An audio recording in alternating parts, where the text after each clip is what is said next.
சிம்பிளான ஒரு கேரட் பொரியல் எப்படி பண்ணுறதுன்னு பார்க்கலாமா? ஒரு பேனில் எண்ணெய் ஊற்றிக்கோங்க. கடுகு, உளுந்தம்பருப்பு, கடலைப்பருப்பு ஆட் பண்ணிக்கோங்க.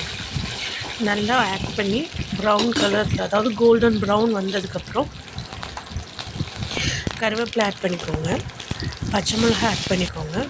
வெங்காயம் ஆட் பண்ணி நல்லா சாட்டே பண்ணிவிட்டு கட் பண்ணி வச்சுருக்க கேரட் ஆட் பண்ணி நல்லா வதக்கி விட்ருங்க.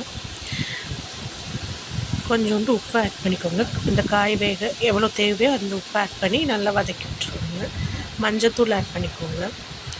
நல்லா வதக்கி விட்டுட்டு காய் வேகிறதுக்கு லைட்டாக தண்ணி, சும்மா ஒரு கைப்பிடி தண்ணி ஊற்றி காயை நல்லா வேக வச்சுருங்க. காய் நல்லா வெந்ததுக்கப்புறம் தேங்காய் துருவல், நல்லா லேவிஷ் அமௌண்ட் ஆஃப் தேங்காய் துருவல் நிறைய போட்டோம்னா நல்லா டேஸ்ட்டாக இருக்கும்.